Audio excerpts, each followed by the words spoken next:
Soy Cecilia Flores Castañón y formo parte de una comunidad de personas que creemos en el liderazgo auténtico femenino. Uno que construye y articula, que nos hace ver a todas como parte de un mismo espíritu, un liderazgo colectivo que transforma para bien de todos. En Women CEO y Women See Hoy, creemos en las habilidades propias de las mujeres a liderar y gestionar espacios y queremos que todas y todos y cada uno de ustedes que escuchen este podcast se lo crean. Y en todo caso, que este modelo de liderazgo se convierta en la pauta a seguir. El mundo y las organizaciones requieren de más mujeres en todo espacio de toma de decisiones, pero por sobre todas las cosas, el mundo requiere de un liderazgo inclusivo, de un liderazgo que construya, de un liderazgo que articule y en el cual nos podamos escuchar. Porque estamos en tiempos de cambio, complejos, impredecibles, y aquí nadie queda atrás, todos nos necesitamos con nuestro talento, nuestras experiencias, nuestro conocimiento y por supuesto nuestras visiones de vida. Estoy muy contenta en esta mañana para dar inicio a un nuevo episodio de nuestro podcast Women See Hoy. En esta oportunidad con una persona muy querida, con quienes venimos haciendo grandes cosas desde Women CEO, como es Ángela Flores Salgado. Ángela, para presentarla, ella es directora ejecutiva de la FARPE, pero Ángela tiene una trayectoria muy interesante porque ha estado en el mundo corporativo, en Bacus, ha estado en el Banco Mundial, ha pasado también por el sector público y tiene ya varios años, muchos años en el mundo gremial, ¿no? De las empresas, de los grandes laboratorios y empresas farmacéuticas del Perú. Y un gremio sin duda complejo, pero que Ángela ha sabido llevar bajo una mirada también muy humanizada. Estoy un poco siguiendo el podcast previo que hemos grabado con Zulema Thomas, ¿no? Porque es muy interesante la coincidencia que a veces uno va encontrando en el camino. Yo a Ángela la conozco del gremio de la CONFIEP. Como muchos me conocen, siempre acompaño a la CONFIEP en lo que significa empresas y derechos humanos y de alguna manera siempre nos vinculó también esta preocupación por la equidad de género y el liderazgo de las mujeres, de forma tal que, tengo que decirlo, pues con Ángela nos creamos una iniciativa que creo que es de por sí innovadora, pero que da resultados. Porque claro, ustedes saben que el gorro Women CEO tiene pues en su correlato su madre, el Women CEO Perú, ¿no? Y cuando conversábamos con Ángela sobre la posibilidad de cómo impulsar más el liderazgo femenino, ella me comentó de que como a la FARPE querían formar un comité de mujeres en salud. Y claro, dijimos, ¿y por qué no lo hacemos desde Women CEO? ¿No? Entonces, hagámoslo juntas y que sea un espacio, por supuesto, con las miembros de la FARPE, ¿no? Y llegáramos a el público del sector salud, pero con una propuesta de valor ya desarrollada que desde el día 1 las miembros van a poder ver, ¿no? Y sentir lo que es este activismo en la práctica para promover, impulsar, acompañar el liderazgo femenino. Y lo hemos logrado. Ya tenemos 2 años de nuestro comité.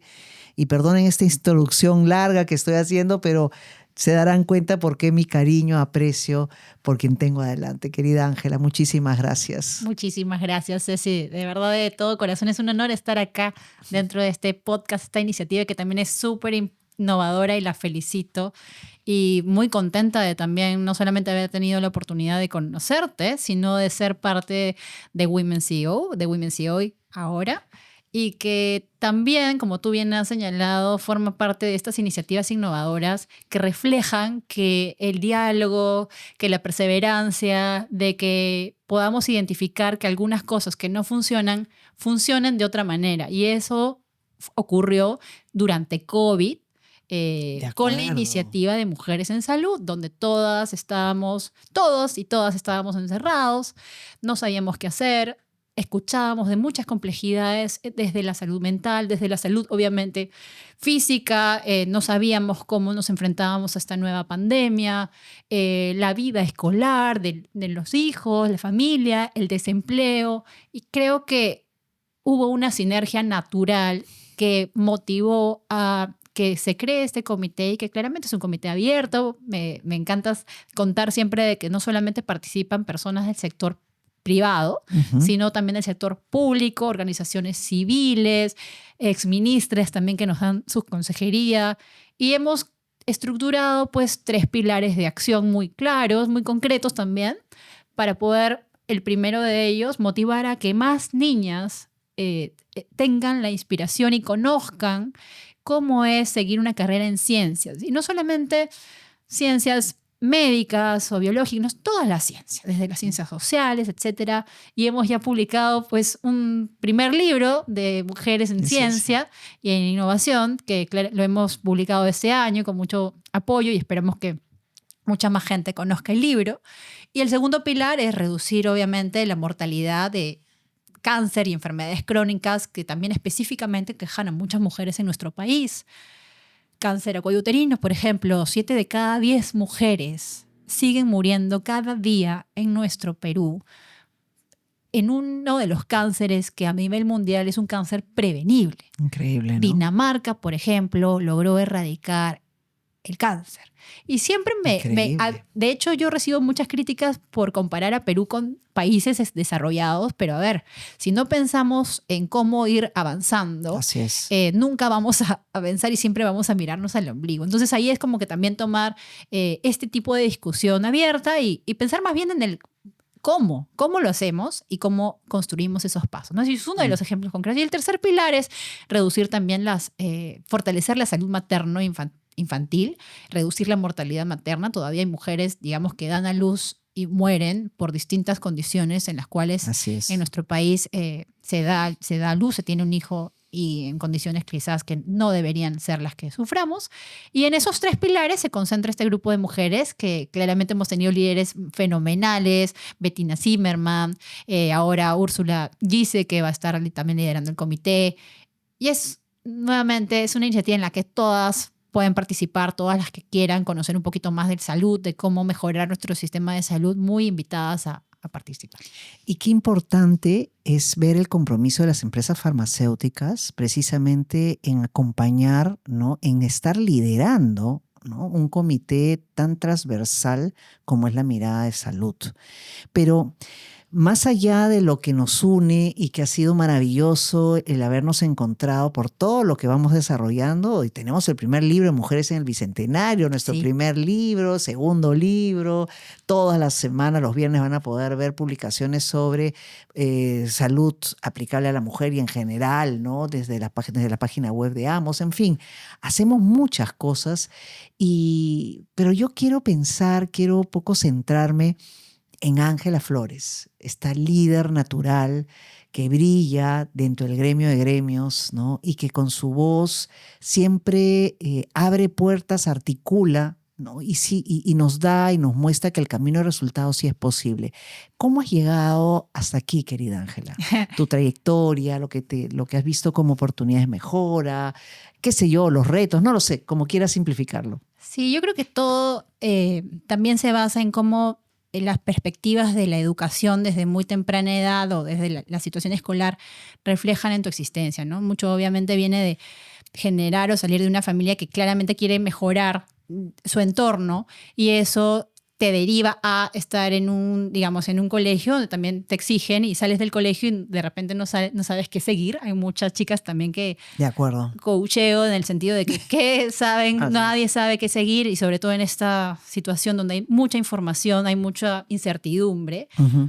Y me acuerdo que siempre quise hacer algo como que siempre más difícil, ¿no? Yo crecí en una familia donde soy única hija, pero jugaba siempre con mis 3 primos hombres.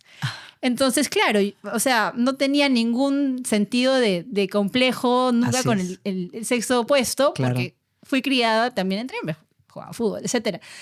Y creo que eso también implicó que siempre me sobreexigiera bastante, uh-huh. Que al mismo tiempo hay que tener un balance a lo largo de vida. Y postulé a una de las universidades que eran difíciles entrar, la Universidad del Pacífico. De hecho, era súper difícil entrar. Y me acuerdo que tenía un primo, uno de esos así como que bacanes, ¿no? Populares. Decía, es muy difícil, no creo que tú puedas entrar a la Universidad del Pacífico. Entonces me piqué tanto que en verdad me puse a estudiar tanto también para pasar el examen y logré, obviamente, graduarme en la carrera de Economía de la Pacífico. Todavía. Y en la cual me marcaron un montón de profesores súper buenos. Y en verdad, uno de ellos ahora es no fue mi profesor, pero es un emblema a nivel nacional, que Julio Velarde, recientemente lo han condecorado en la CONFIEP. Hemos estado súper emocionados por esa condecoración. Mucho. Y él daba un mensaje, ¿no? De siempre buscar esa excelencia, ¿no? O sea, uno puede hacer las cosas bien, pero si las haces bien, bacán, pero quizás también puede ser excelente, ¿no? Y siempre tenía otros profesores que me decían, ¿cuánto te pones en ese trabajo? Tú, no es que yo te califique. Y siempre me decían eso, te pones 12, un 11. Entonces hacías una autorreflexión de que siempre lo podías hacer mejor. Mira. Y claro, de hecho, en la carrera es súper difícil mantenerse, no solamente entrar, sino mantenerse a lo largo de la carrera. Y sí fui practicando desde muy temprana edad, buscaba todas las prácticas. Y mis primeras prácticas fueron en el sector público, los organismos reguladores, OFCIPTEL, la Superintendencia de Banca, el área de pensiones. Interesante. Y conocí mucho el tema público desde muy temprana edad. Y luego, claramente, fui migrando a prácticas preprofesionales del sector privado. Por ejemplo, estuve en OCIPTEL y quería ver cómo era Telefónica. Así es. Entonces fui a practicar a Telefónica y entonces me di cuenta de, claro, el rol del regulado y el rol del regulador. Y me concentré en regulación, economía de la regulación. Entonces, eso me sirvió mucho a tener esta apertura de ir, digamos, mirando cuáles son estas brechas de conversación de ambos lados entre el sector público y privado, que sí, ya posteriormente, cuando me graduó y luego hago mis primeros trabajos fueron en el Banco de Crédito del Perú, en el curso de banca, entré y me gustó muchísimo y claro, veía la superintendencia y ya entendía por qué regulaba la superintendencia.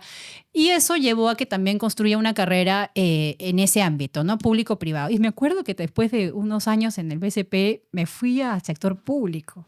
Y fue claro, todo el mundo me decía, ¿por qué te vas al sector público? Y era porque, claro, yo quería, como economista, tener un abanico de visión de hacia dónde estábamos regulados, cómo se pueda impactar, también ese propósito de impactar a muchos peruanos, a mucha población. Y eso se vive y se siente desde el sector público. Y sí, yo invitaría a muchas más personas, a pesar de todo lo que escuchamos todos los días del sector público, yo creo que hay muchos profesionales y mucha oportunidad de seguir sirviendo al país desde el sector público y hacer las cosas bien. Y sí se pueden hacer las cosas bien. Y claro, es trabajar hasta las 3 de la mañana, es trabajar todos los días, sábados y domingos. Hay mucha realidad del sector público, creo, que no se visibiliza y que es también muy ingrato por todo el entorno político que nuestro país es muy nutrido y que de verdad yo creo que es una de las mejores experiencias también desde mi vida de haber trabajado en el Ministerio de Vivienda, donde me tocó el terremoto de Pisco. Ah, mira. Me acuerdo. Wow. Y me tocó vivir también en Pisco un mes y medio en la situación de crisis. Y ahí aprendí qué es estar en Pisco, en manga corta, con chaleco y el ministro, me acuerdo, en esa época estaba Hernán Guerrero-Leca, venía, tenemos que subir a Guaitará, a Castrovirreina, porque también se caía ahí. Entonces en manga corta, con hipotermia, tenías que subir con todo el equipo a también ayudar a la gente de Guaitará y Castrovirreina. Y me sirvió muchísimo para conocer todo el país. La realidad, entonces, el Perú profundo. Exactamente. Entonces, cuando ya entras a una corporación y el sector privado asume que un profesional solamente conoce corporación, en mi caso no fue así, sí conocía todo el Perú, tuve la oportunidad y me la dio el sector público y estoy súper agradecida de haber trabajado con 4 ministros de Estado.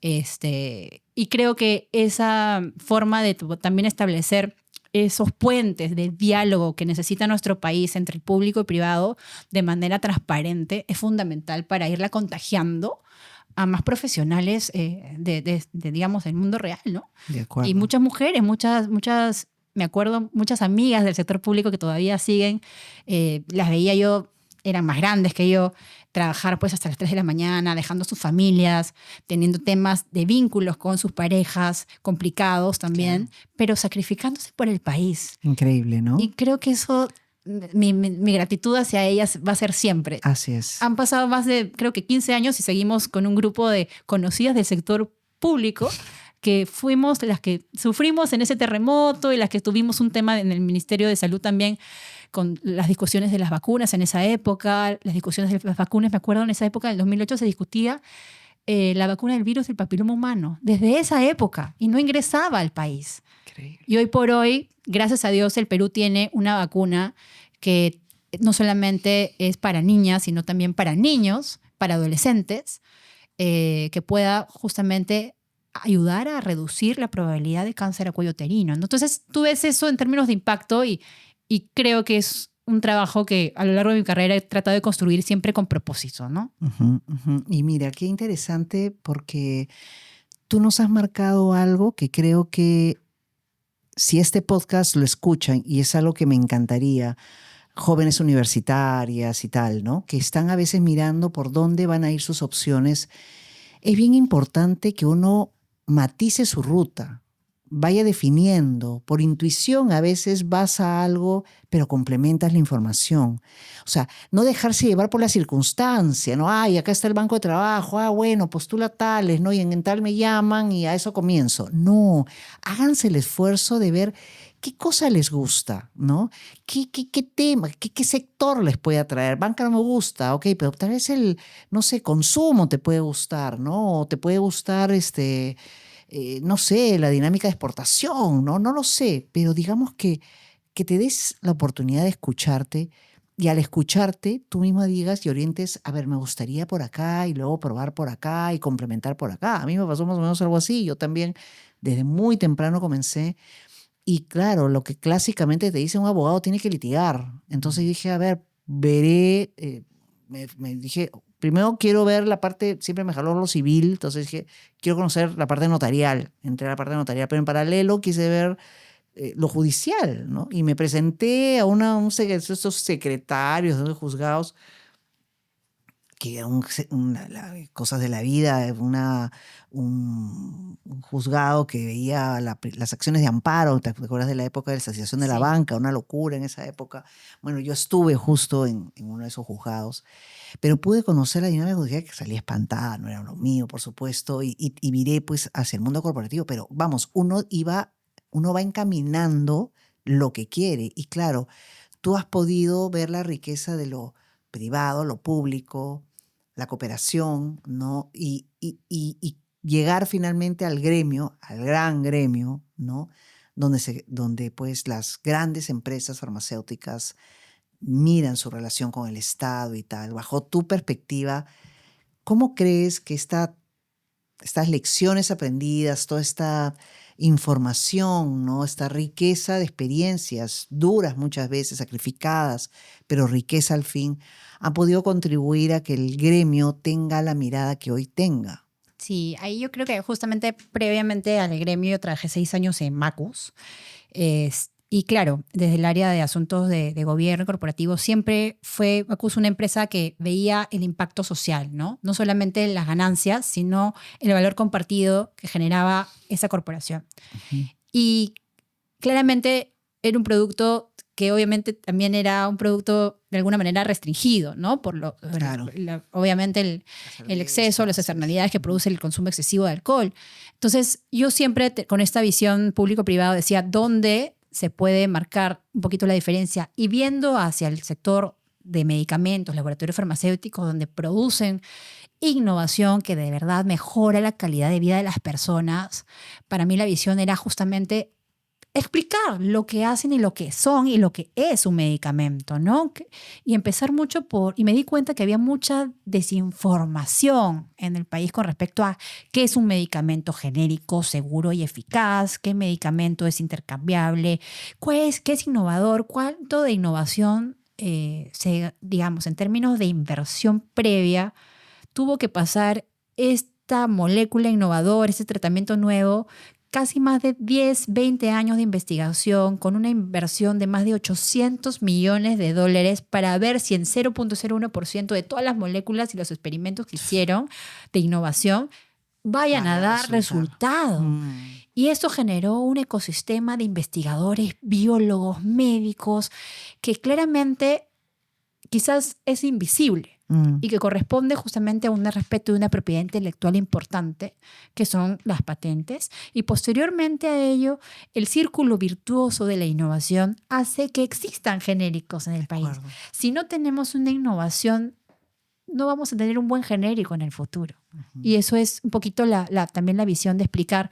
Y el valor agregado interno que tienen las empresas farmacéuticas de innovación en el core del negocio, en su visión, inclusive en brindar al empleado, al colaborador, una calidad de trabajo es sumamente importante. Son corporaciones que brindan una enorme calidad del trabajo, por ejemplo, en programas y beneficios a los empleados, en términos no solamente, yo escuchaba un podcast anterior de los 6 meses de latencia, digamos, de uno cuando da a luz el permiso de 6 meses, también se lo extienden a los padres. Ujú. Y es, digamos, una visión mucho más compartida, es una visión mucho más inclusiva el que tienen estas corporaciones a nivel mundial.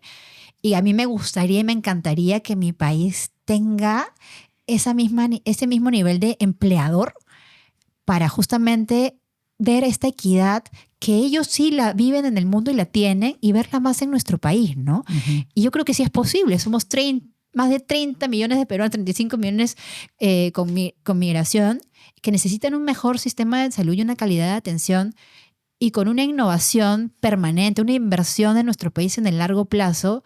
Nosotros como peruanos merecemos ese tipo de tratamientos en nuestro país, que van a convivir obviamente con tratamientos, digamos, de genéricos de calidad, de empresas de calidad, y que podamos justamente nutrir a ese sistema de salud con un concepto mayor, no solamente el acceso a llegar a una posta médica, Claro. sino que cuando yo llegue en cualquier Con calidad. ciudad de mi país pueda tener calidad. Calidad. Desde la atención, desde el recurso humano, desde la infraestructura, pero el insumo, si no está bien, desde un medicamento, desde un dispositivo médico para que tome un buen diagnóstico, unos buenos radios X, una buena tomografía, si no tengo calidad en esa máquina o calidad en ese insumo, yo voy a volver a regresar al sistema. De acuerdo.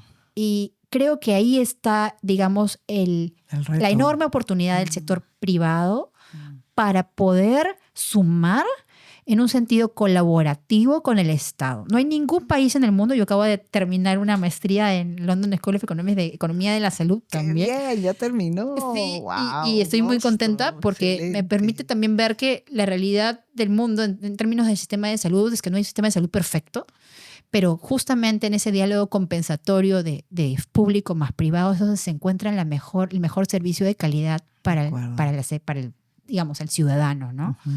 Y ahí es donde estoy muy contenta también de que el próximo año IPAE ya incluyó dentro de sus pilares el sector salud, y vamos a tener el 2025 por primera vez en la historia del Perú un CADE Salud.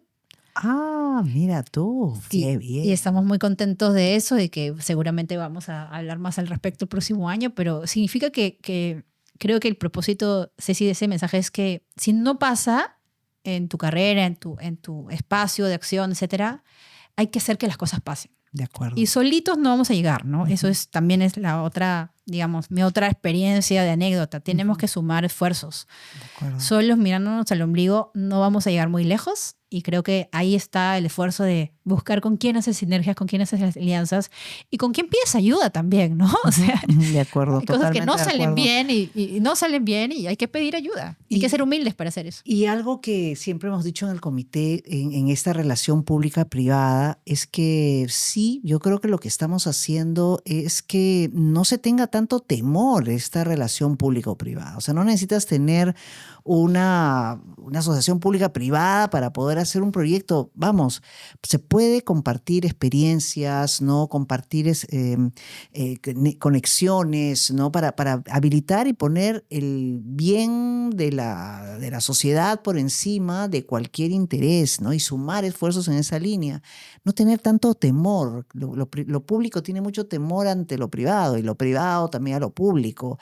Y creo que hay que acortar. Entonces, yo sí reconozco eso. Tu trayectoria lo marca y me encanta, porque lo que estamos haciendo en el comité en buena cuenta es eso, ¿no? En los resultados que estamos viendo. Y ya un poco para concluir, porque podríamos hablar de largo, pero los tiempos nos pautan. ¿Qué valores son con los cuales te sientes más identificada? Responsabilidad, integridad, que obviamente está vinculado al tema de honestidad. De acuerdo. Pero también un sentido de humildad, y que no se vea como no reflejar los logros, porque también es hacerlo, pero creo que sí el hecho de entender el público privado me permite conectar mejor siendo humilde. Me refiero a administrar los egos. Así es. Creo que eso es una característica que sí he visto y lo hago, porque yo también soy sector privado, que a veces creemos que el sector público o el sector privado está por encima del sector público en términos de sabiduría, etcétera, etcétera, pero no necesariamente es así. Y creo que ahí es el sentido de humildad, de verdad de sentarse y conversar y nuevamente identificar las oportunidades y debilidades y que todo el mundo, y las fortalezas y reconocerlas, es lo que creo que me caracteriza. Uh-huh. Sí. Sí, y yo lo valido y lo confirmo porque es así. Querida Ángela, muchísimas gracias. Gracias por esta sesión. Creo que nos hemos llevado varias lecciones aprendidas y hasta la próxima. Muchísimas gracias. Y bueno, aquí estamos. Women See Hoy, el podcast del liderazgo auténticamente femenino, pero sobre todo del liderazgo inclusivo, constructivo, reflexivo y articulador, ha culminado el día de hoy. Los invitamos a escuchar el próximo capítulo la siguiente semana en Spotify, YouTube y las redes de Women CEO, www.womenceoperú.org. Hasta la próxima.